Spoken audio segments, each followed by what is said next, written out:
Round one is great if you have a pick, but how about those guys in round two? Let's get into the weeds with round two of our rookie mock draft. Let's go.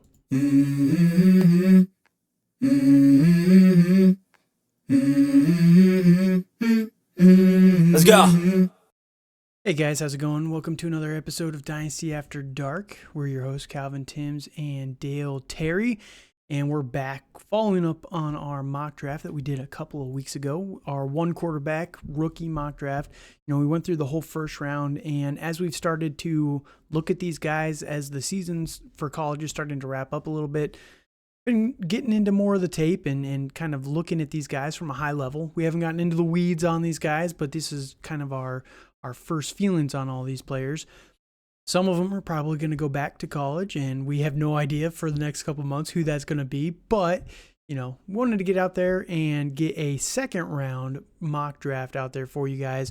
If you're wondering how valuable, okay, obviously round one is great, especially if you have a top 6 pick. Oh, it's wonderful. It's beautiful this year.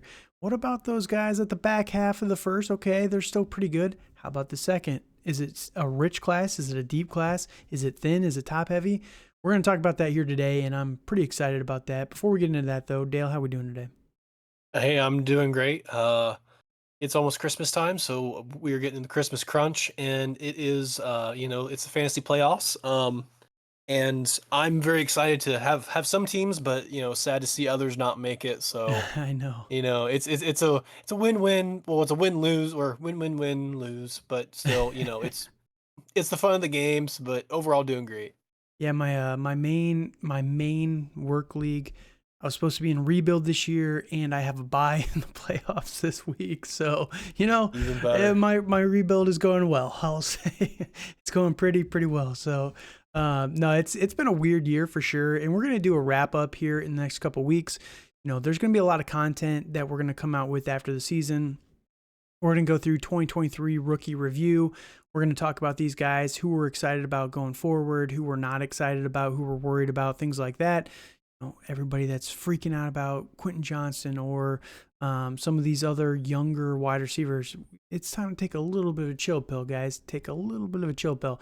But we're going to talk about these guys here in the next couple of weeks, and we'll break down our thoughts on those guys. We're going to start getting into our rookie rankings as well. We're going to be dropping our tier positional rankings, how we would rank those guys, tier 1, Caleb Williams, and tier 2, who would be that guy, tier 3, everything like that. So there's going to be a lot of content coming up. And I will tell you guys, just so you guys are aware, and we're going to put it out there, we're going to take a small little break as the NFL gets into the actual playoffs. We're going to take a little bit of a break during that time. We're going to, week 1 of the playoffs will be off until after the Super Bowl. And then after the Super Bowl, we're going to ramp the content up for the entire offseason. But, we've been going nonstop for the entire year so far since, I think, February. So we have close, not, we have not missed a week, maybe 1 week, the whole year. So we're going to take a small little break there. We're going to really spend some time to focus on the rookies and getting some of that content out there, some of our rankings, things like that. So just letting you guys know that once the actual NFL playoffs get here in a couple of weeks, we're going to take a small little break. But for now, you have another month of us until the playoffs get here, and then you can be done with us. But yeah, we're going to take a small break. But before we get there, we're going to go through round 2 today. Dale, any last thoughts, or you want to just jump into it? Let's dive into it. All right, so real quick, I wanted to show you guys, this was round 1 of the mock draft. If you're watching, you can find the podcast on YouTube at the Dynasty After Dark YouTube channel. You can find us on Rumble if you're looking for video, Spotify, Google, Apple, anywhere that podcasts are really found for the audio only version. But we advise you guys to go over to YouTube. And if you're watching on YouTube, thank you. Please subscribe, like, comment on the video. It just helps us out there. And we appreciate all those comments and everything. We like hearing from you guys. Some of the videos have had a lot of comments, and we really do appreciate that. We've drawn in a lot of new viewers because of those videos recently. And again, Christmas is coming up, so we're giving our thanks. We already did Thanksgiving, but we're giving you a double dose of thanks here. But if you haven't checked it out yet, a couple weeks ago, we had a one quarterback round 1 mock draft, and this is the players that we decided on. 101 was Marvin Harrison Jr., 102 was Malik Neighbors, 103 Rome Odunze, 104 Brock Bowers, 105, Caleb Williams, first quarterback and a one quarterback, goes at 5. 106, Travion Henderson. We'll see if he actually commits to the NFL. I think he will, but it'll depend on if he actually comes out or not. 107 was Braylon Allen, running back. 108, Emeka Egbuka. 109, Trey Benson. So a couple of running backs and a one quarterback. You get to see those guys pushed up a little bit more. Mm-hmm. Once we get to Superflex, that's where it's going to get real interesting, the whole first round, especially after the draft. But Keon Coleman, another wide receiver, Xavier Leggett, and then Bo Nix was Dale's dumb pick at the end of the first round. Yeah, I'm definitely having some regrets on that one, but I will make it up because I have the 201 because we're doing a little reversal. So obviously I feel the best player on the board right now is a quarterback in a one quarterback league, but I could go another wide receiver. I've been kind of toying with that, but I think if you are at the 101 in this situation, and if you have the 101 and then the 102, if you have both those picks, and if you get Marvin Harrison Jr. and Drake May, who I'm going with, I think you're going to be set up for success. I'm not really super in love with anybody else. I think the only guy I really liked was Xavier Worthy, personally. I'm probably a little bit higher on Xavier Worthy than you are, but I think he's going to be like the Josh Downs of this year, but just a little bit taller and faster. Right. Yep. No, I actually like Worthy a lot, which you'll find with my next pick here. But Drake May, he is a good player.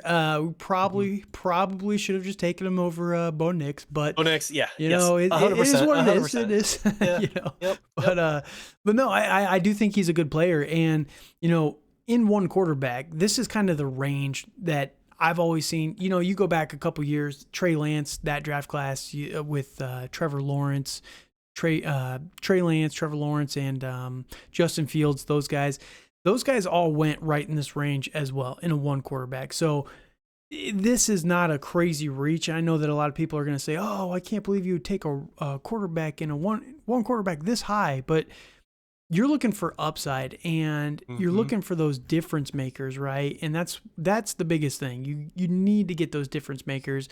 And if Drake May can be very, very good, I do think that, he's worthy of the 201 pick here. So, no, I don't think it's crazy by any means here.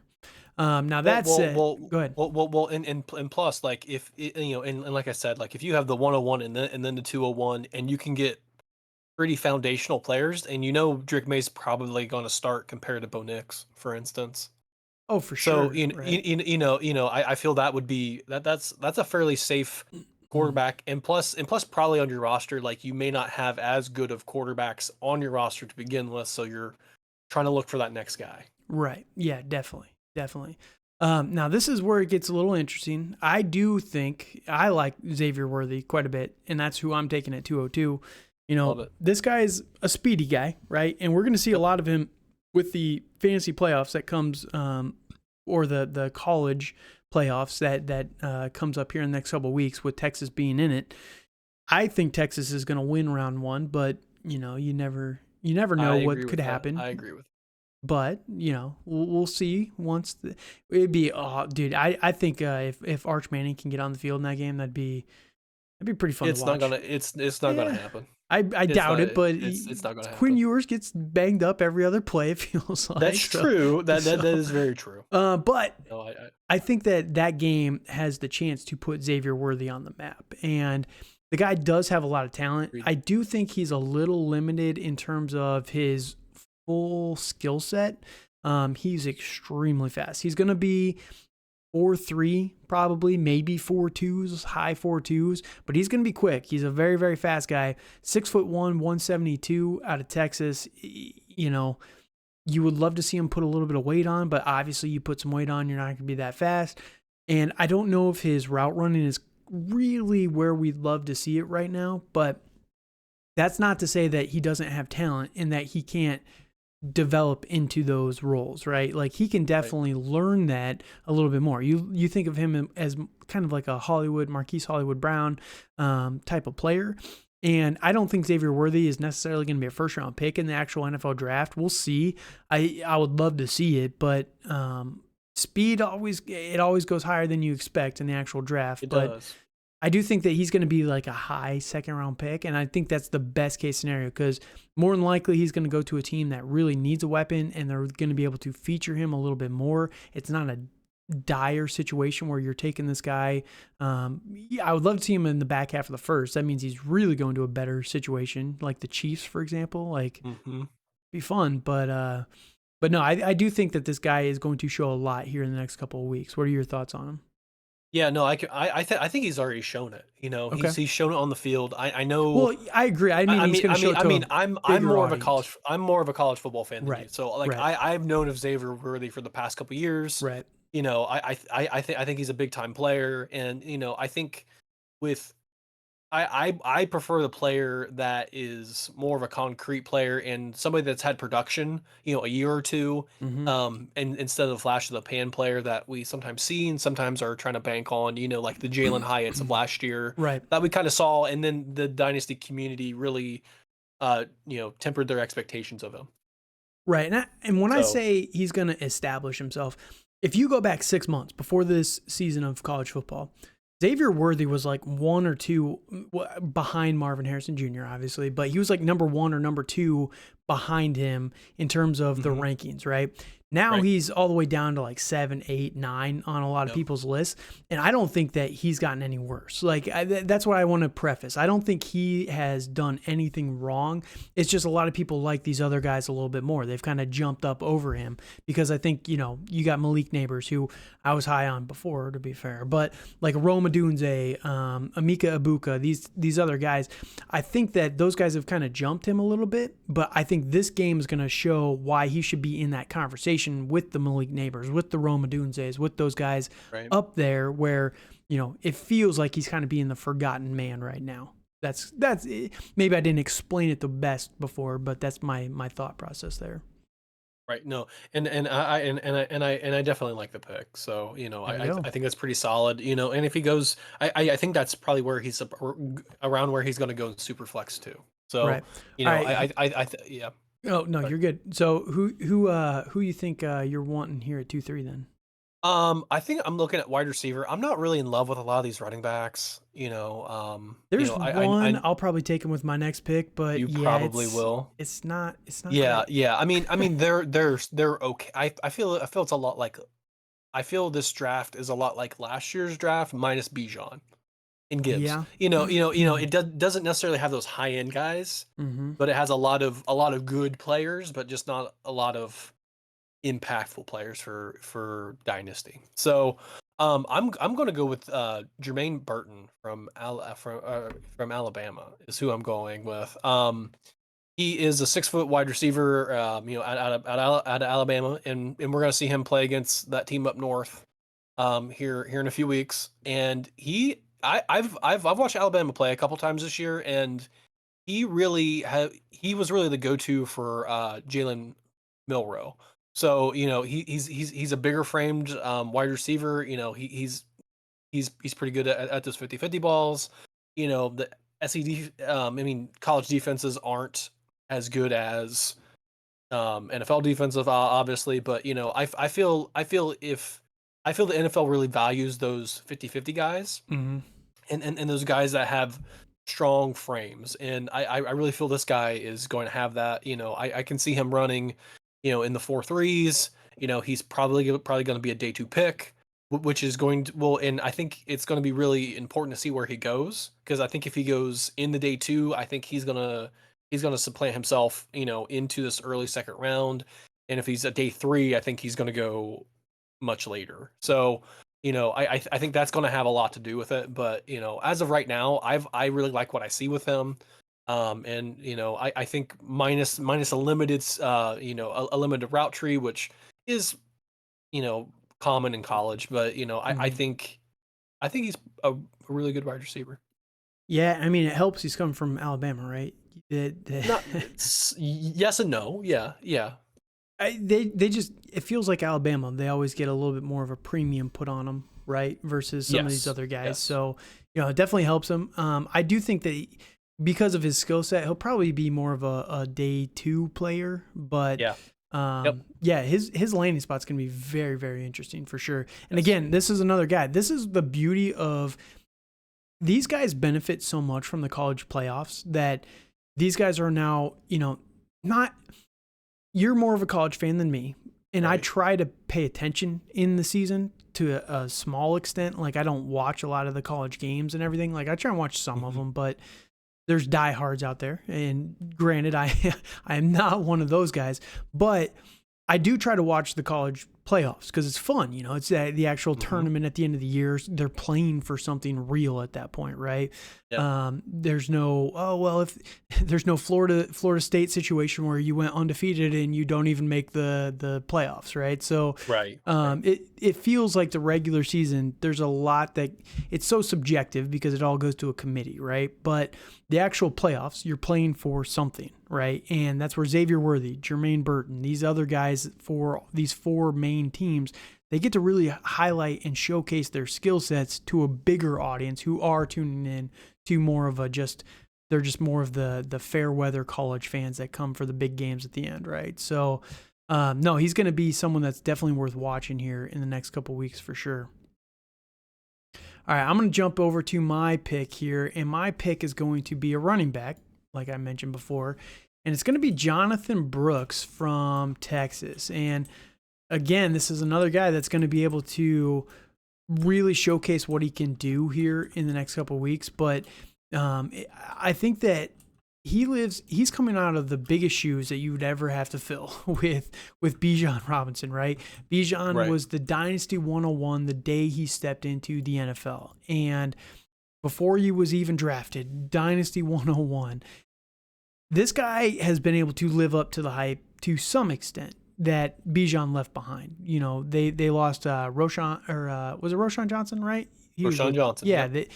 Bijan and Roshan, good tag team duo. Jonathan Brooks has been pretty good for Texas this year, and I think that he's got he's kind of the sleeper running back that people are starting to get hot on right now. And I think by the time that the draft rolls around, he's going to get day two capital, probably late second, early third round draft capital is what I would predict right now.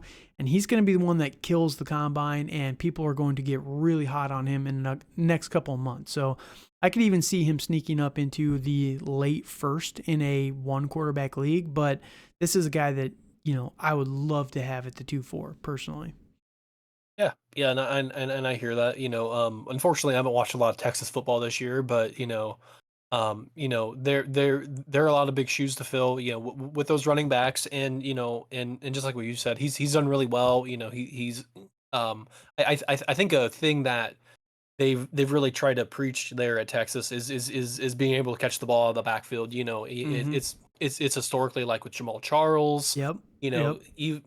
know, even like back in the day with like Ricky Williams. He wasn't really as prolific, but as Jamal Charles, for instance. But Sure. still, that's something they teach there and they try to preach with their running backs. And I think he's a guy that's going to really kind of go into that mold of a Roshan Johnson. I think he's probably going to have similar draft capital.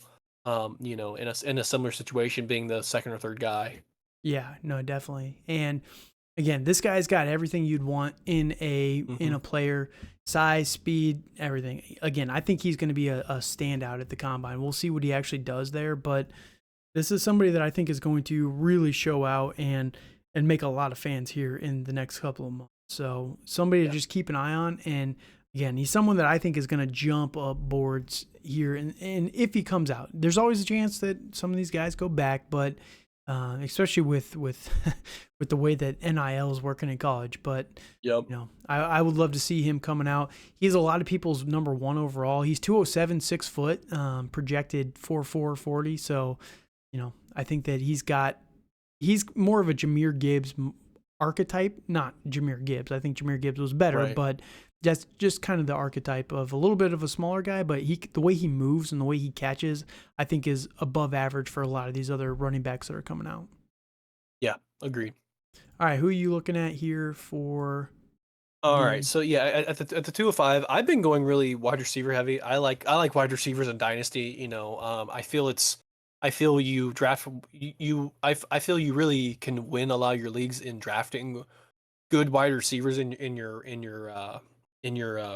rookie drafts Yep. in gaining value there, and then trading those for running backs later on.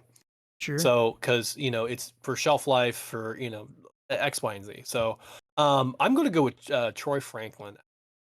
I Um, was hoping to get him. Too bad. Yeah. I watched him play a little bit, and he was Bo Nix's one of his favorite targets. Yes. I mean, he's able to fly down the field. He has good hands. He's able to make possession catches if he needs to. I think there's obvious fine tuning, but unfortunately, I feel he played in. I know I say this a lot, but like with the Pac-12's defenses, they're literally non-existent.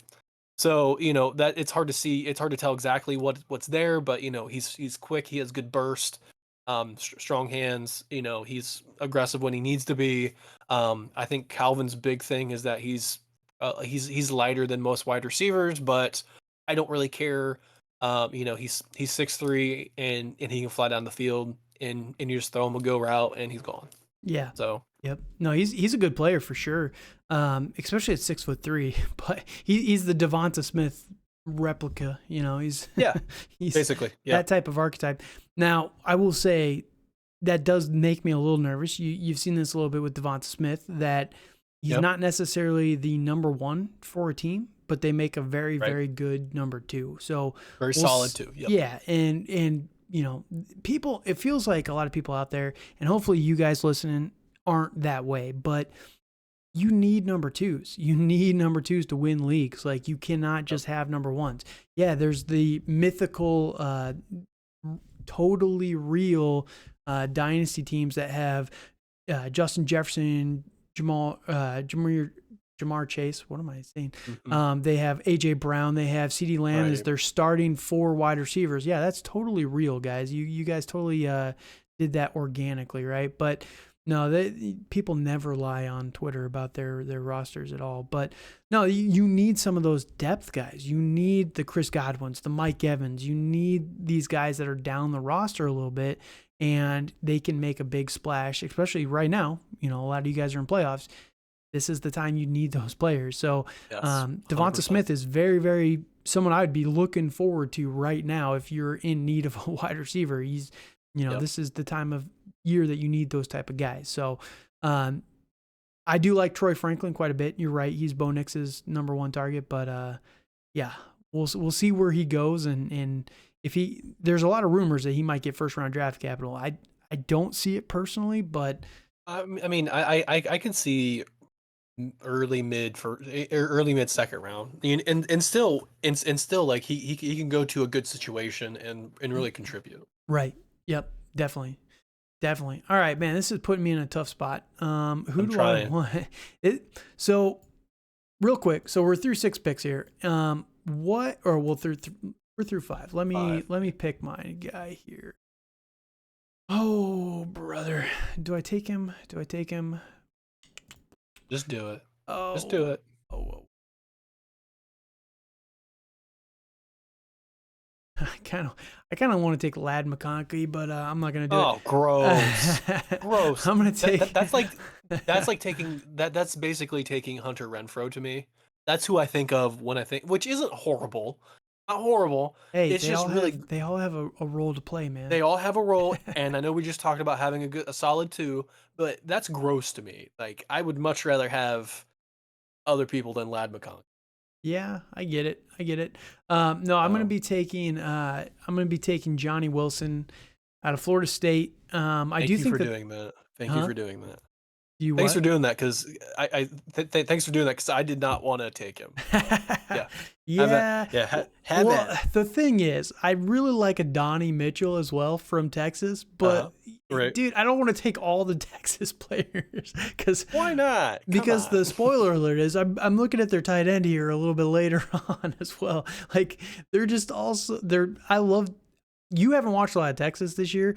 Texas is probably one of the only teams that I actually have watched a decent amount of, and I like a lot of these guys. Like, I think that there's a lot of potential there. And, once we actually start getting into the film of these guys, that's where we'll narrow down this list a little bit. But Donnie Mitchell, I think he has a little bit more potential. But that said, I'm going with Johnny Wilson, and I do think that Johnny Wilson he's got potential, man. He's 6'7". I would not be shocked if he switches to a tight end eventually in his career. Yeah. But he's 240 pounds, 6'7", and he's projected to run a 4.42. He's like Mapletron, which is Chase Claypool, if anybody remembers. But I think he's better than Claypool was, because I think that this guy's not a complete egotist where he let his the field. That's fair. That's fair. But that's the one problem with Chase Claypool was he had all the skills in the world. Like, he was really good at Notre Dame, but he just let his ego just completely get out of control. Like, when you're doing all those antics on the field, like, what are you doing, man? Like, act like you've been here before, man. Come on. And I think that's where Johnny Wilson kind of thrives for a bigger guy, right? And again, this is a class that has size, but when you're 6'7" and 237 and you're projected to run a 4.4, the dude has wheels. He's DK Metcalf on steroids. Right? I just see a lot of red flags. I get it. I just see a lot of red. I don't personally. I don't like the flash in the pan players. I think that's fair. I think they're a trap. I'm not saying that Johnny Wilson's not a good football player by any means. I don't feel I would rather take other players at 2. Yeah, I get it. But again, this is a late stab. If this guy becomes something, because we're at 2.6, right? You got to think, when you're actually in your rookie drafts, how often does a second round pick work out? And you can make the argument, like, I'm an engineer, right? I understand the whole rationale, chicken or the egg, right? Do a lot of second round picks miss because we're taking guys like Johnny Wilson, or should we be taking guys like Johnny Wilson because when they hit, it's worth it? You know what I mean? So it's the same two sides of the same coin, where I can see both sides of the argument. But if this guy becomes something, again, he's DK Metcalf on steroids, man, and he's going to bulk up between now and the actual combine. Like, I would not be shocked if this guy weighs in at the combine at like 245. Like, he's going to be thick. Like, I think he's going to be thick at 6'7" and running that fast. Like, it's definitely going to be interesting to see his combine. His combine stats, because I think it's going to be crazy for his size. For sure. He's going to be like one of those 100 percentile athletes, right? He's going to be the Anthony Richardson of last year for wide receivers, right? So if that happens, with the stats that he was able to do this year, it'll push him up in the actual draft. And that just means somebody's willing to take a chance on him. It doesn't mean that Johnny Wilson is going to be something. It does not mean that whatsoever. But if he can get day 2 draft capital with those measurables and a team that wants to believe in him and make him work, man, you've got everything that you need for a good wide receiver at that point, right? Like, there's nothing else you can do. It's just, at that point, does he have it mentally? And nobody can answer that. That's why we miss on so many of these picks, because we cannot predict the mentality of these guys. So give me the stats, or the traits and the stats from this year, and I'm willing to take them on. So, all right. Good luck. Now we are officially through 6 picks here in the rookie draft. How do we feel so far? Do you think there's still a decent amount of depth left, or do you think it's starting to really thin off here in the back half? I think it's starting to thin out. I think I know which player I'm going to take at 207 already, and I think it's the last of a good tier of players, I think. And, I think I know we've taken a lot of wide receivers. We've taken 4 and 6 picks in the first round. We had 6 in the first round, so 10 total. Yeah. So there's 10 total. I think it does start to thin out around here. I think a lot of the guys that you're probably going to take probably from here on out are definitely going to be bench players. Like, they might have a flex start if you have an injury, or or in a bipocalypse week. But I don't really feel good about a lot of these players. I think you could probably trade these picks for value, or for better players, aging players. Right. I Like a think I would David rather do that. Montgomery or something Yes. like that, right? Mike Evans even, Yeah. Yeah, personally. definitely. Yeah, but so All right. So who are you taking then at 207 here? I'm gonna take another quarterback. And Oh no. um yeah. But he's been on the rise. He is a Heisman winner now. Oh Unfortunately. no. I'm Dale, gonna do it. don't do I'm it. gonna do it. I'm drinking the Kool-Aid right now. I think at 207, I feel really good about it. I feel if you're picking at 207, and you just barely made the playoffs, I think this is a quarterback that could push you over. It could. And his Or name is Jaden Daniels, LSU. Yeah, It is yeah. not. It is not Michael Penix Oh my. because You're just a hater. no, I'm worried about his injury history, and I don't. I think he's not that good. I That's think fair. he's pretty average. At least for Jaden Daniels, he can run. He has the rushing upside, and that's huge in dynasty. That's huge in fantasy football. Having that rushing upside.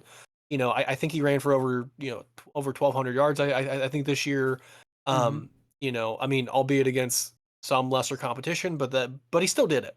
Yeah. So, I'm not sipping the Kool-Aid super hard, but I mean, I'm not drinking it super hard, but I'm starting to take light, nice sips of Jane Daniels.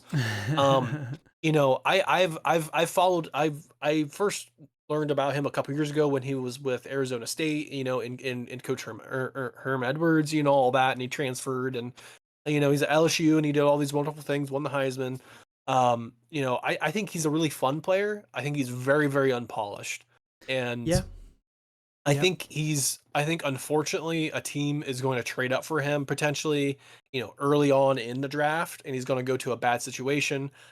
Personally, I think he's a worse Justin Fields. That's kind of how I feel about him. That's my gauge right now. I think he's not as polished a passer as Justin Fields was as coming out. I mean, I know all these guys can make the throws, and it helps when you have these elite Mm-hmm. wide receivers throwing to, that all does help. Right. But it's a lot different when you have a mammoth of a man rushing in your face, Right. and Yep. you got to move out of the pocket. You have to set your feet, throw a dart downfield, and I'm not sure if Daniels can do that yet, but I think he can put it somewhat together. Yeah, and we were talking about this a little bit before the podcast, just to behind the fourth wall here, but Dale doesn't think he's going to end up being a top 10 pick without. He shouldn't. He probably will. He He shouldn't. will, He but should not. here's not. why he will, right? So obviously 101 is Chicago via Carolina as of right now. They're probably going to have the 101. New England's at 2, and I would not be shocked if New England moves on from Bill Belichick, they move on from Mac Jones, they go with Drake May. Yep.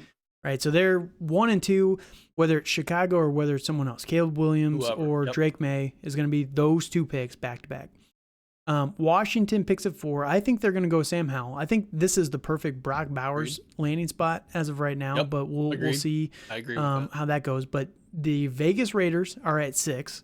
The Jets are at 7. The Giants are at 8.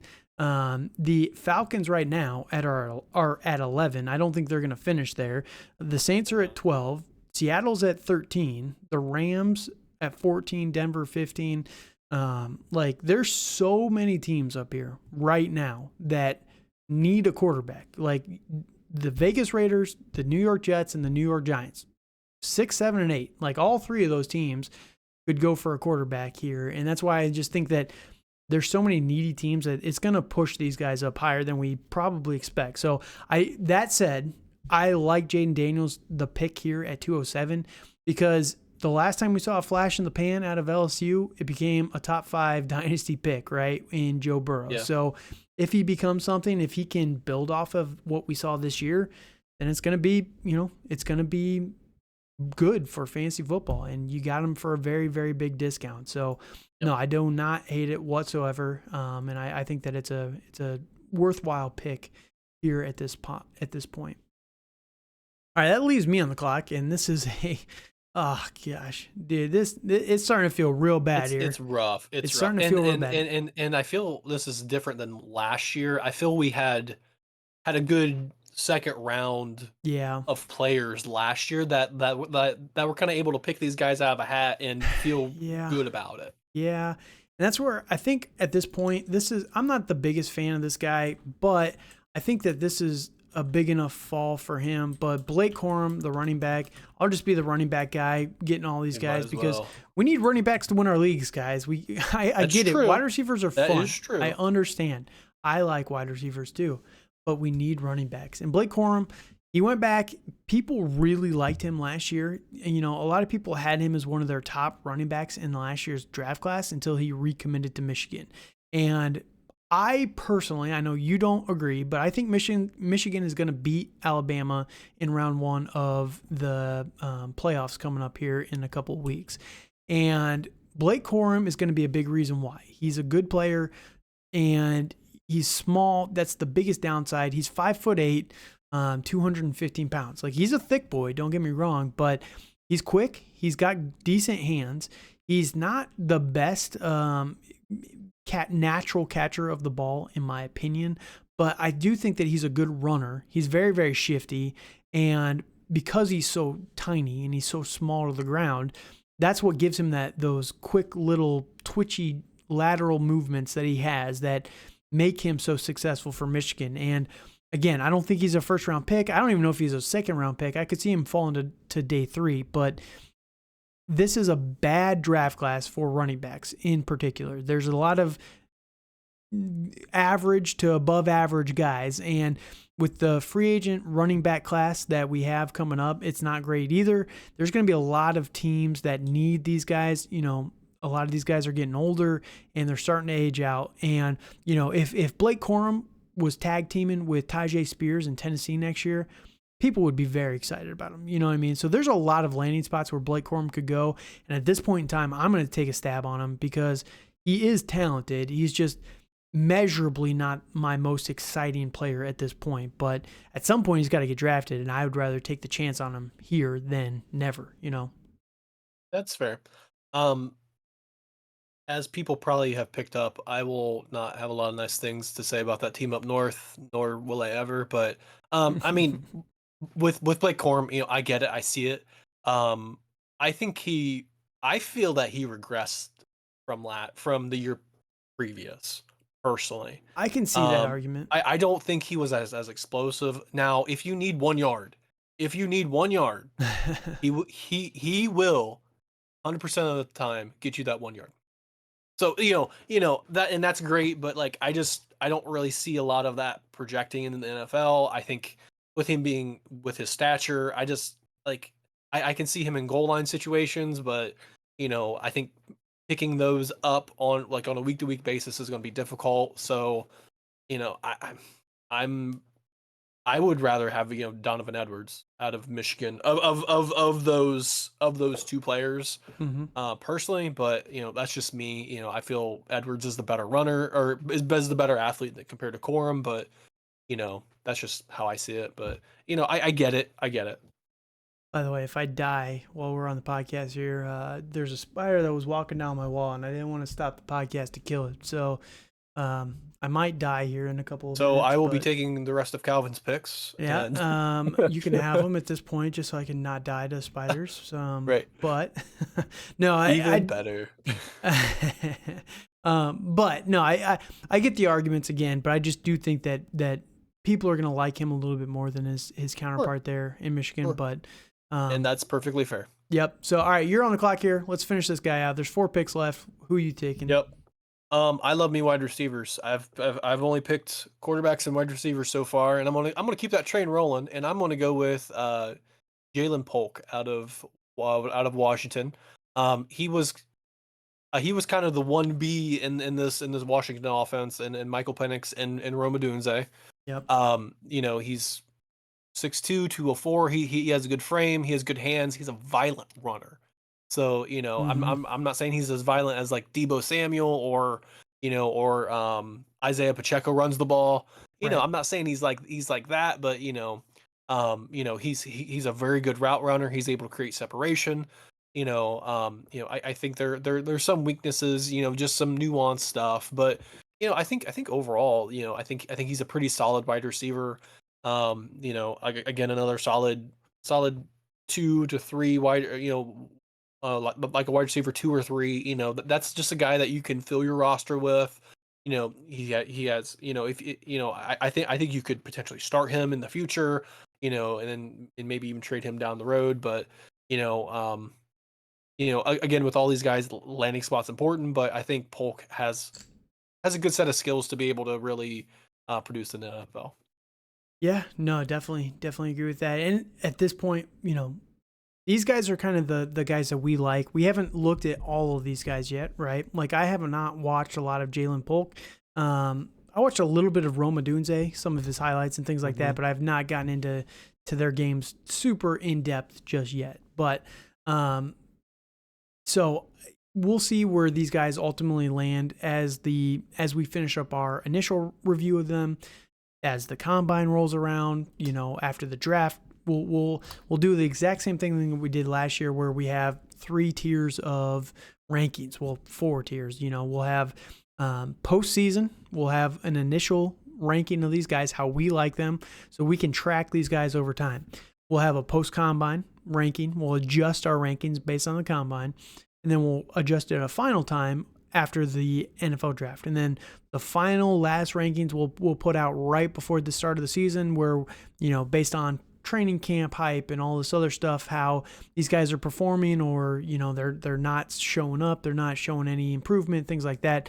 That's when we'll have our final rankings, and we'll just make small adjustments at that point. But there's going to be a lot of changing here over the next couple of weeks. And at this point, Jalen Polk, he's as good a shot at any at this point in time. So my shot is going to be another wide receiver, and it's going to be a beneficiary of the Heisman winner, and that is going to be wide receiver Brian Thomas Jr. I think that Malik Neighbors I've been on that guy forever. I like Malik Neighbors, and I was on him last summer, actually, if you remember. And I think that I thought he was one of the best wide receivers in this class by far. And, I think that he got snubbed on that, the award. What's it called? The Bolitnikoff Award just last. Don't get me started, Calvin. Oh, he got snubbed. Malik Neighbors deserved it. Well, then if he got snubbed, then other OSU wide receivers in previous years, including Marvin Harrison, got snubbed last year with Jalen Hyatt, who is a one-trick pony. Hey, man. And that's my argument. spiel. I'll Let's back keep you up. moving on. I don't need to dwell on it. I don't want to dwell. I'll back you on that argument. I'm not salty at all. But let's keep going. No, I'll back you on that argument. We can team up here. But no, I think Brian Thomas Jr., Malik Neighbors is obviously the hot piece of this offense. But Brian Thomas Jr., he feels kind of like Justin Jefferson was to Jamar Chase, right? Where he's good, not really talked about as much, and I don't think he's as good as Justin Jefferson. Obviously, Justin Jefferson was a first-round pick. People really liked him, but I do think that Brian Thomas has some really good upside, and he's shown a lot this year with Jayden Daniels. Now, you have to wonder, right, is that because Jayden Daniels took a giant step up, or was it because Brian Thomas is actually showing a little bit as well? And maybe it's both. Maybe it's a little bit of both, but there's going to be people that doubt Brian Thomas just because of how Jayden Daniels really looked this last year. But you can make the same argument, right? Jayden Daniels didn't succeed before this, and this year he finally put everything together. And it's the same year that Malik Neighbors and Brian Thomas went nuclear, right? So maybe they made him a little bit more than he made them, but that's up for interpretation. So I'm willing to take a stab on Brian Thomas here and see if he can show what he showed this last year in the NFL. Yeah, I like it.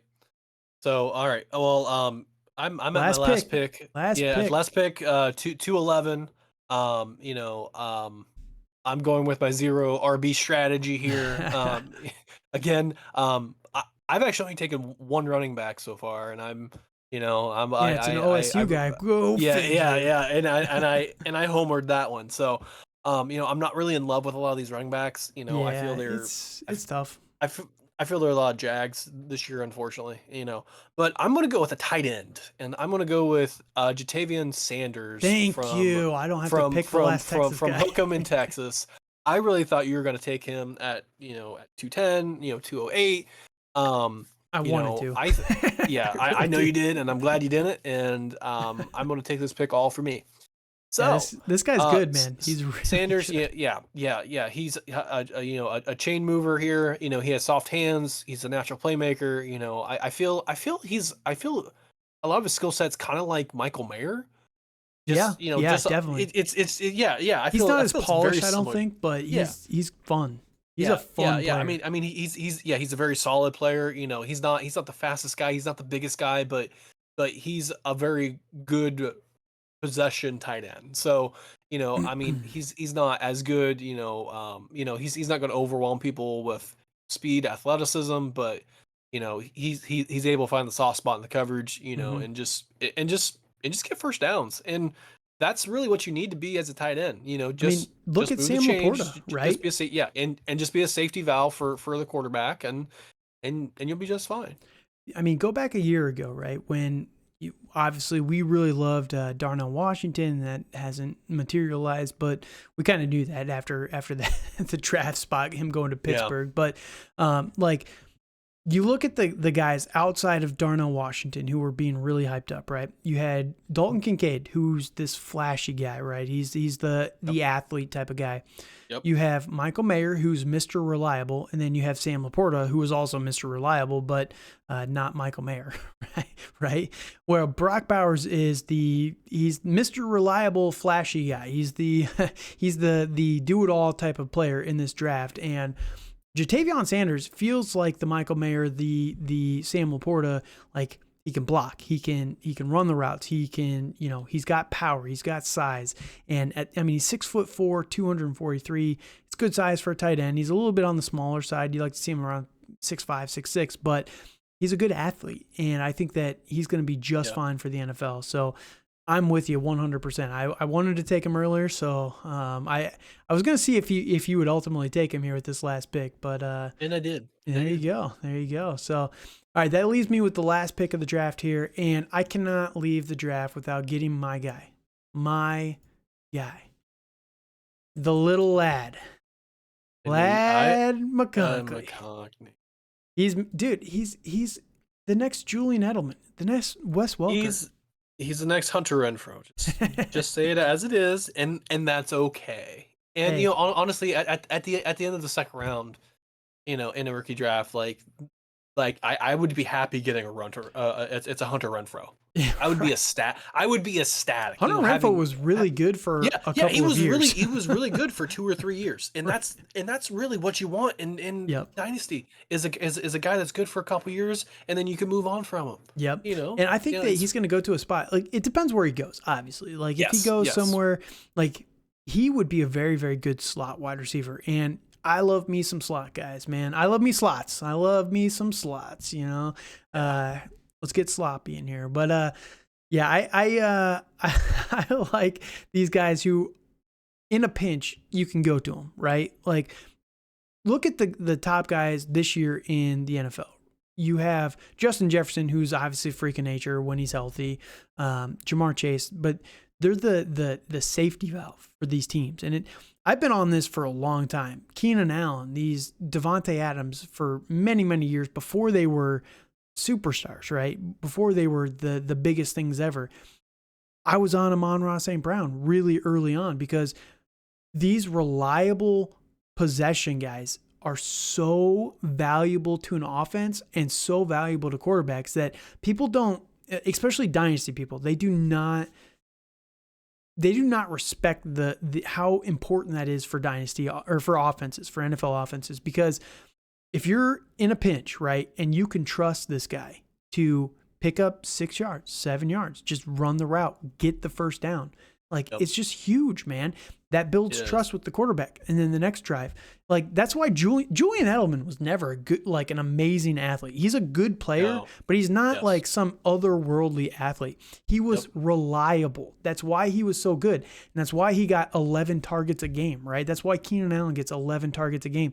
It's because they're reliable and they can move the chains, which is what you need these guys to do. And that's what I think Lad McConkey can do for a team in the NFL. So I'm all in taking this guy, and I get it. He's not exciting. He is the Hunter Renfrow of this draft class, but sometimes you just need wrong one. with it. And, Yeah, yeah, and there's nothing wrong with that. So you need these guys, man. You do. Yes, you do. Yes, you do.